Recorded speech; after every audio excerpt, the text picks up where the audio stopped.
In the shadowy world of international organized crime, few names carry as much weight as Semion Mogelivich. Known as the boss of bosses and the brainy Don, this unassuming Ukrainian-born criminal mastermind built an empire that stretched across continents. From humble beginnings as a small-time hustler on the streets of Soviet Moscow to becoming one of the FBI's most wanted, Mogelivich's story is a twisted tale of cunning, corruption, and Cold War opportunity. Join us as we peel back the layers of mystery surrounding the man dubbed the most dangerous mobster in the world. This is the story of Semion Mogelivich, a criminal genius who manipulated governments, infiltrated legitimate businesses, and left a trail of bodies in his wake. So buckle up, folks. This episode of Apex Crime Lords is about to take you on a wild ride through the dark underbelly of global organized crime. Warning: the following video is meant for educational purposes only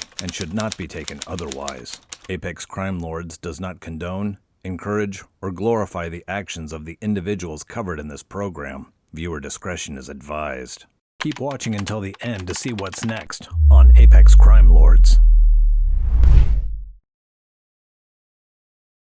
Semion Mogelivich was born on June 30th, 1946 in Kiev, Ukraine. At the time, that was part of the Soviet Union. Growing up in the post-World War II Soviet era, young Semion experienced firsthand the hardships and limitations of life under communist rule. The Soviet Union of Mogelivich's youth was a place of contradictions, a superpower on the world stage, but a land where its citizens often struggled for basic necessities. But even as a kid, Mogelivich showed signs of the cunning and resourcefulness that would later make him a criminal mastermind. This guy was smart, real smart, and he quickly learned that in a system where everyone was supposed to be equal, some people were definitely more equal than others. Mogelivich's first brush with the law came early. By his teenage years, he was already involved in petty crimes and black market dealings. This wasn't just about teenage rebellion or making a quick buck. For Mogelivich, it was a crash course in economics, supply and demand, and the power of connections. In the rigid Soviet system, where the state controlled everything, the black market was where real business happened, and young Semion was a quick study. He learned how to spot opportunities, how to negotiate, and most importantly, how to avoid getting caught. As he grew older, Mogelivich's ambitions grew right along with him. He wasn't content with small-time hustles. He wanted more. And in the rigid, opportunity-starved world of the Soviet Union, more meant finding creative ways to beat the system. Mogelivich's education didn't stop at the streets. He attended the University of Lviv, where he earned a degree in economics. This formal education would later prove invaluable, giving him the skills to create complex financial schemes that would baffle even experienced investigators. Mogelivich's big break came when he started getting involved with Jewish refugees who were leaving the Soviet Union for Israel and other Western countries. You see, these folks were only allowed to take a limited amount of money with them when they left, so Mogelivich came up with a scheme. He'd buy their assets for pennies on the dollar and promised to send them the full value once they were settled in their new homes. Here's a spoiler alert: he never did. This scam not only made Mogelivich a tidy profit, but also gave him something even more valuable: international connections. He was no longer just a local crook. He was now plugged into a network that spanned multiple countries. And as the Soviet Union began to crumble in the late 1980s, Mogelivich saw opportunity where others only saw chaos. He understood that in times of great change, fortunes could be made if you were smart enough and ruthless enough. And Semion Mogelivich was both. The fall of the Iron Curtain was about to open up a whole new world of criminal opportunities, and Mogelivich was perfectly positioned to take advantage of them. The collapse of the Soviet Union in 1991 was like Christmas morning for guys like Mogelivich. Suddenly, all these state-owned assets were up for grabs, and the rules, well, there really weren't any rules. It was a time of incredible opportunity and equally incredible danger.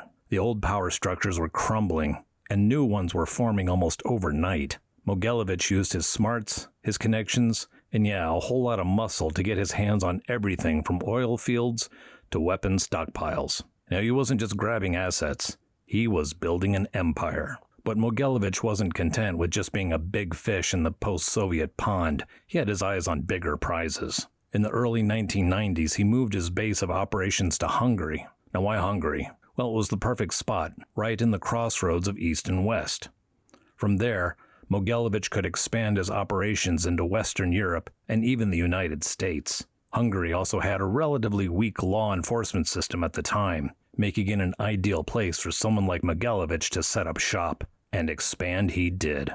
Mogelivich's criminal empire grew to include arms trafficking, drug smuggling, prostitution rings, and his personal favorite, money laundering. But what set Mogelivich apart from your average mobster was his business acumen. This guy didn't just run rackets. He created complex networks of legitimate-looking companies. These firms would do real business, but they were also perfect vehicles for washing dirty money. One of Mogelivich's most infamous schemes involved a company called YBM Magnex International. This firm, which supposedly made industrial magnets, was actually a massive money laundering operation. Mogelivich and his crew managed to get YBM listed on the Toronto Stock Exchange, suckering in legitimate investors and cleaning millions in dirty cash. The YBM scam was a masterclass in financial fraud. Mogelivich used fake contracts, inflated sales figures, and a network of shell companies to make YBM look like a legitimate booming business. By the time authorities caught on, investors had lost millions, and Mogelivich walked away with a fortune. But YBM was just the tip of the iceberg. Mogelivich had his fingers in dozens of pies, everything from natural gas trading to counterfeit cigarettes. He wasn't just diversifying his criminal portfolio, he was building a network of interconnected businesses that made it nearly impossible to trace the flow of money. By the mid-1990s, Mogelivich's organization was pulling in billions of dollars a year. He had operations in dozens of countries and connections at the highest levels of government in several former Soviet states. Mogelivich wasn't just a criminal, he was becoming a shadow power broker, influencing politics and economies across Eastern Europe and beyond. But all this success comes with a price. Mogelivich was now on the radar of law enforcement agencies around the world. The FBI, Interpol, and others were starting to piece together just how big and dangerous Mogelivich's operation really was. But taking down the boss of bosses was not going to be easy. Mogelivich was always one step ahead, protected by corrupt officials and hidden behind layers of front companies and false identities. He had informants in law enforcement agencies, moles in rival organizations, and a knack for staying just out of reach of justice. The stage was set for a cat-and-mouse game that would span continents and decades. Semion Mogelivich, the unassuming economist from Ukraine, had transformed himself into one of the most powerful and elusive criminals in the world. And he was just getting started. So now how does a guy like Semion Mogelivich stay on top of a global criminal empire? Well, it takes a mix of brains, brutality, and a whole lot of bribery. Mogelivich understood that information was power. He built an extensive intelligence network with informants in law enforcement, government, and rival criminal organizations. This network didn't just help him avoid the law. It also let him spot new opportunities and potential threats. Mogelivich's information gathering wasn't limited to the criminal underworld. He was known to employ former intelligence officers from other countries, giving him access to high-level political and economic intelligence. This information allowed him to make strategic business decisions and stay ahead of both his rivals and law enforcement. When it came to rivals or anyone who crossed him, Mogelivich could be ruthless. He wasn't afraid to use violence, but he preferred to let others do the dirty work. Why get your hands dirty when you can hire someone to do it for you, right? Mogelivich's operation was implemented on numerous murders and disappearances over the years, but proving his direct involvement was nearly impossible. Mogelivich always made sure there were several layers between him and any violent acts. But Mogelivich's real superpower was his ability to corrupt and manipulate legitimate systems. He just didn't bribe low-level officials.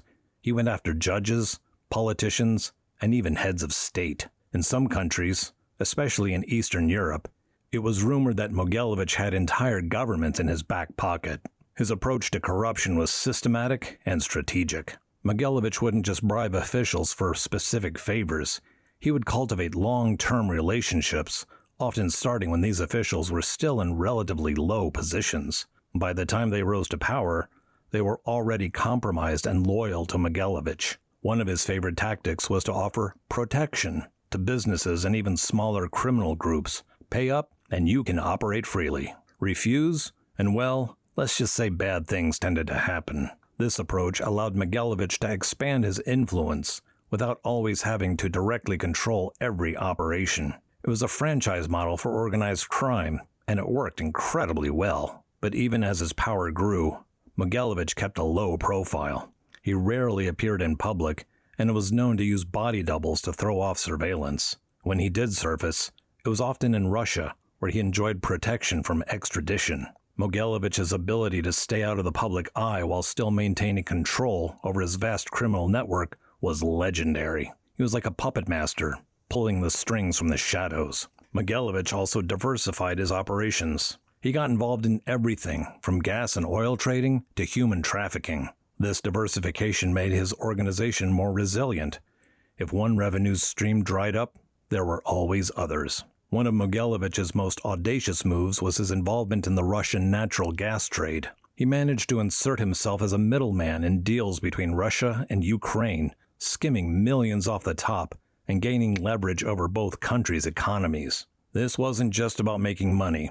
It was about gaining geopolitical influence. By controlling key aspects of the energy trade, Mogelivich could exert pressure on governments and shape international relations. But perhaps Mogelivich's greatest asset was his brain.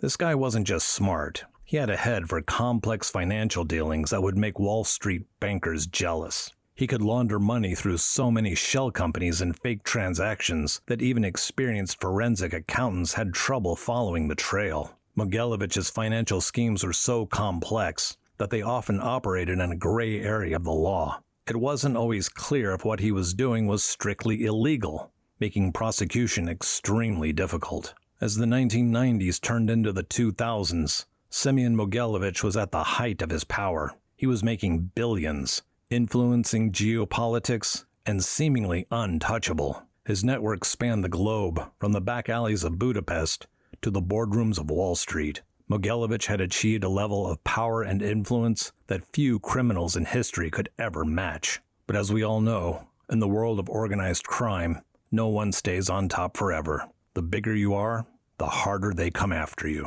And the law was starting to close in on the boss of bosses. The first major blow came in 1998, when the YBM Magnex scam was finally unraveled. The FBI raided the company's offices, and the whole house of cards came tumbling down. Mogelivich lost millions, but more importantly, he lost one of his main money laundering channels.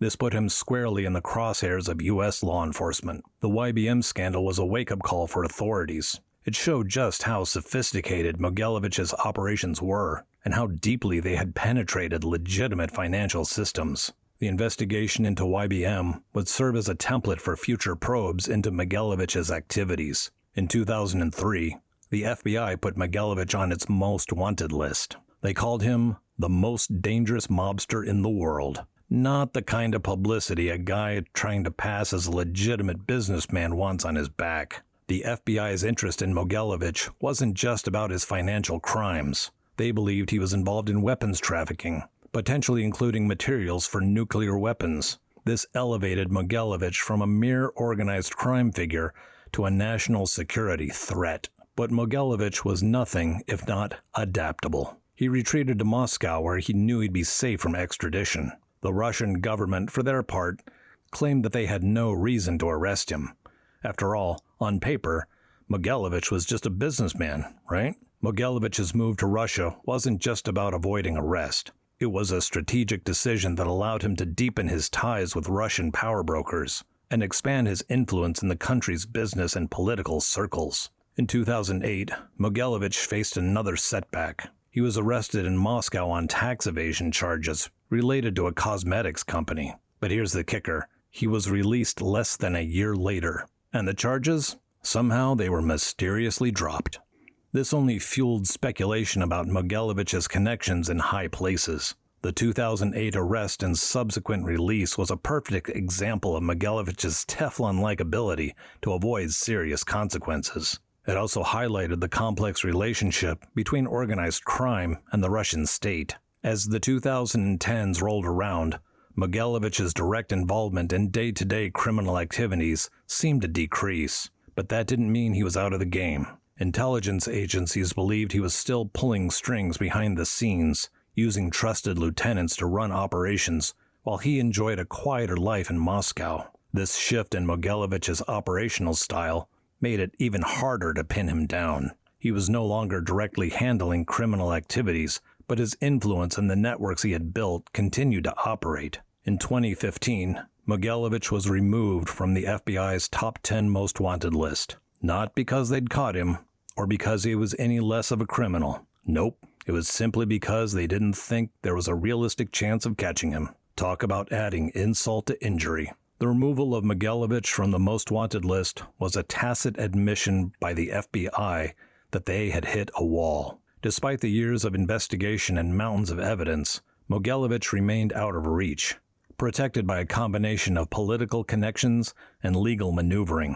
So now where does that leave us today? Well, Semion Mogelivich is now in his mid-70s, and he's still out there. He's denied all accusations against him, claiming he's just a businessman who's been unfairly targeted. In rare interviews, Mogelivich has portrayed himself as a victim of Western propaganda, a simple entrepreneur caught up in the complex politics of East-West relations. But law enforcement agencies around the world aren't buying it.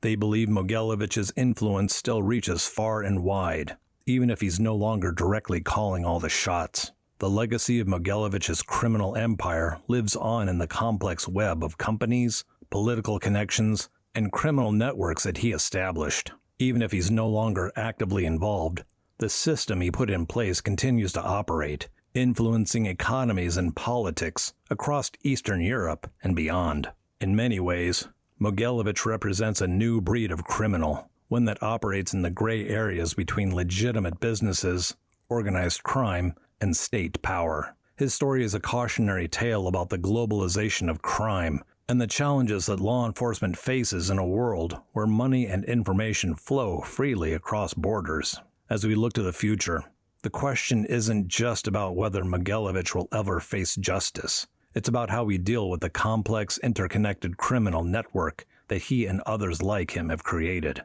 These are networks that don't just break laws.